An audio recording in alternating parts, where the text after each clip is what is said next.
तो श्रीलंका में करीब 300 मिनट में 8 सीरियल धमाकों पर बड़ा खुलासा हुआ है। आपको बता दें, ताजा जानकारी जो मिल रही है, न्यूज एजेंसी रॉयटर्स ने कहा है कि श्रीलंका के हमले में अब तक 207 लोगों की जान जा चुकी है। हमले में 450 लोग जख्मी हुए हैं।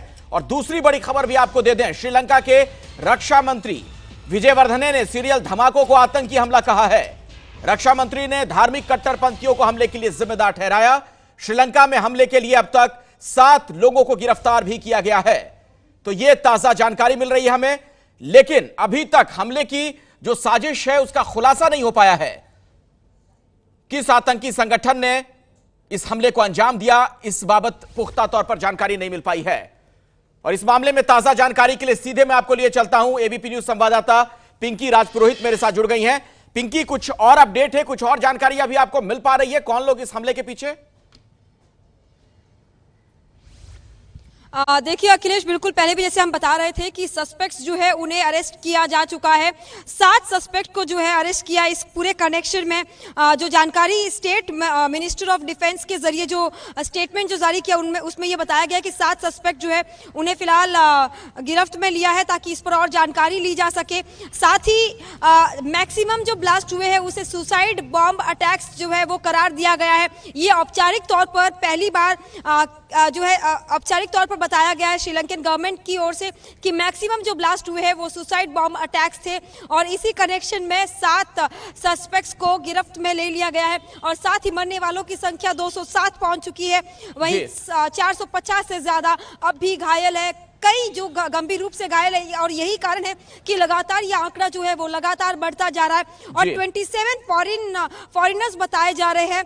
जो मरने वालों की जो संख्या है 207, उसमें 27 जो है वो फॉरेन नेशनल्स। चलिए पिंकी, हम दोबारा आपके पास लौटेंगे और अपडेट आपसे लेंगे। हमारे साथ कुछ खास मेहमान भी जुड़ रहे हैं। विवेक काटजू साहब मेरे साथ जुड़ चुके हैं, पूर्व राजनयिक, उनसे हम बातचीत करेंगे। और स्टूडियो में मेरे साथ lieutenant general retired Sanjay Kulkarni साहब मौजूद हैं, डिफेंस एक्सपर्ट के तौर पर, इनसे भी हम बात करेंगे। लेकिन विवेक काटजू जी, पहले मैं आपके पास ही आना चाहूंगा।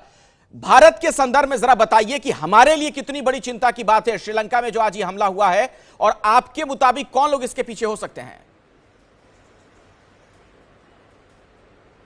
देखिए, ये सबसे पहले देखना है कि किस अवसर पे हमला हुआ है।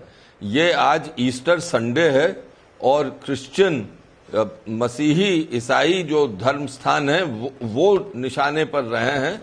तो ये साफ जाहिर है कि उन कट्टरपंथियों ने अंजाम इसको दिया है जो कि मसीहियों को जानबूझ के टारगेट बनाना चाहते थे। और उसके साथ साथ जिन होटलों को भी टारगेट बनाया गया है, वहां पर भी ये खबर है कि जहां पर एक किस्म से एक ब्रंच चल रहा था या लंच हो रहा था जो कि ईस्टर से संबंधित था, वहां पर भी मसीही होंगे और भी गेस्ट होंगे।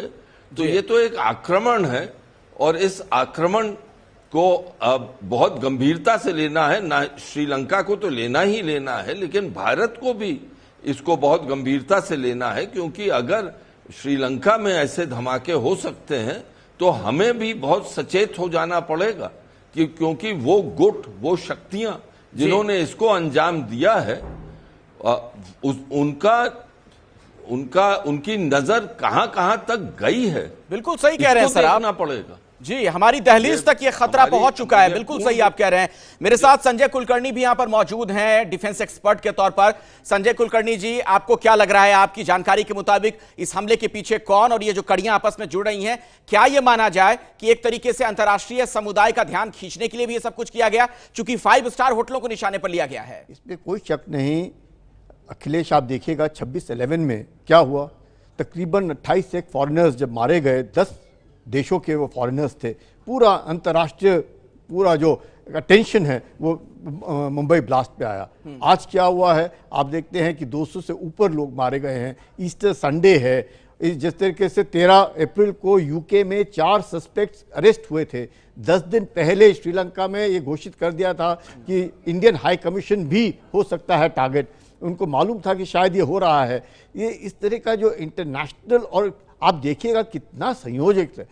पुलवामा में देखिएगा आत्मघाती हमला है जी। आप इधर देखिएगा, इसमें भी मेजॉरिटी आत्मघाती हमले हैं। बिल्कुल, पिंकी ने अभी थोड़ी देर पहले जानकारी दी एबीपी न्यूज संवाददाता ने कि ज्यादातर जो हमले हुए आत्मघाती हैं। इसमें कोई शक नहीं, इंटरनेशनल साजिश है। जिस तरीके से 26 साल के गृह युद्ध के बाद श्रीलंका नॉर्मल होकर के टूरिज्म की ओर, और अच्छे लोग, हम लोग भी हिंदुस्तान से कई लोग वहाँ टूरिज्म के लिए जाते हैं, और एक बहुत शांति प्रदेश देश है जहाँ पे बौद्ध धर्म तकरीबन 70% लोग बौद्ध धर्म के हैं। उसमें इस तरह का इल्जाम देना, मुझे लगता है खुद श्रीलंकन को भी लगेगा ये कैसे हो गया, किसने किया, कौन साजिश दे रहा है। जरूर वहाँ पे चंद एक ऐसे मैं कहूँगा संगठन हैं जो कि जिनको हम लोग कहते हैं वो नेशनल तौहीद जमायत वाले जो हैं, जो मतलब रेडिकल एलटीटी हैं। नहीं है, एलटीटी नहीं है, इसे तो आप खारिज कर रहे हैं। हाँ, वो कह रहे हैं किसी ने जिम्मेवारी नहीं ली है, किसी ने भी जिम्मेवारी नहीं ली है, पर मुझे पूरा ऐसे लगता है जिस तरीके से सस्पेक्ट्स हो रहे हैं, यूके में सस्पेक्ट्स उन्होंने अरेस्ट किए हैं, यहाँ पे इन्होंने 7 सस्पेक्ट्स अरेस्ट किए हैं। उससे पहले फॉरेन इंटरनेशनल एजेंसीज ने कहा था कि एनटीटी के लोग इसमें शायद शामिल हो सकते हैं। हाँ, विवेक काटजू मेरे साथ लगातार जुड़े हुए हैं, पूर्व राजनयिक। विवेक काटजू साहब, अंतर्राष्ट्रीय मामलों पर आपकी जबरदस्त पकड़ है, आपकी समझ के मुताबिक आपको क्या लग रहा है कि इन सब के पीछे धार्मिक उन्माद एक बड़ी वजह है? नहीं, धर्म से तो ये संबंधित है, ये तो साफ जाहिर है, क्योंकि अगर ईस्टर संडे के दिन हुआ है तो जानबूझकर यही दिन चुना गया है। अब ये कहना कि कौन सी संगठन इसके पीछे है, जब तक पूरी तहकीकात नहीं हो जाए, मुझे लगता है कि वो उचित नहीं होगा इस पर कोई स्पेकुलेट करना, क्योंकि बहुत ही नाजुक और सेंसिटिव मामले होते हैं। इससे लोगों के भावनाओं पर असर पड़ता है, और मुझे लगता है कि जो श्रीलंका ने कदम आज उठाया है, कर्फ्यू ऑर्डर किया है उन्होंने, और जो सोशल मीडिया साइट्स पर उन्होंने कोई प्रतिबंध लगाए हैं, वो उचित है। क्योंकि इस वक्त सबसे पहले जरूरी होता है कि ऐसी कोई संभावना नहीं हो जाए जिससे राइट भड़के, जिससे और लोग सड़कों पर आए और उत्तेजना हो।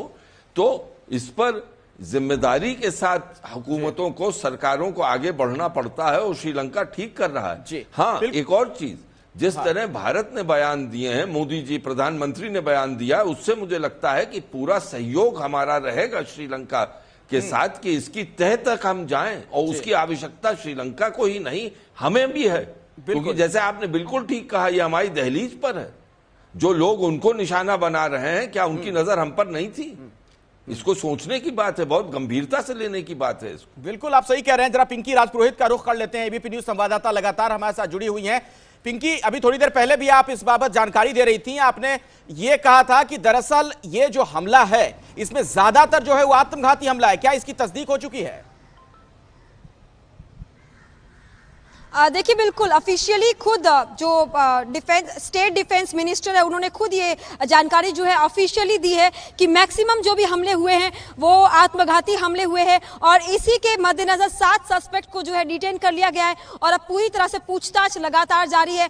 पहले ये जानकारी सामने आ रही थी कि शंग्रीला होटल और डेमाटा गोड़ा जो ये 2 ब्लास्ट थे, सिर्फ उसमें आत्मघाती हमला हुआ है। लेकिन अब जिस तरह से खुद श्रीलंकन गवर्नमेंट ने ये जानकारी दी है, उससे एक बात क्लियर हो गई है कि मैक्सिमम हमले जो है वो आत्मघाती हुए हैं। चलिए, वक्त इतना ही है। पिंकी राजपुरोहित, बहुत बहुत शुक्रिया इस जानकारी के लिए। संजय कुलकर्णी जी और विवेक काटजू साहब, आपका भी धन्यवाद, आप हमारे साथ जुड़े और आपने ये जानकारी हमारे दर्शकों तक पहुंचाई। कुछ ही देर के बाद हमारे दर्शक देखेंगे हमारा खास कार्यक्रम पंचनामा, लेकिन उससे पहले सुर्खियों पर एक नजर डाल लीजिए।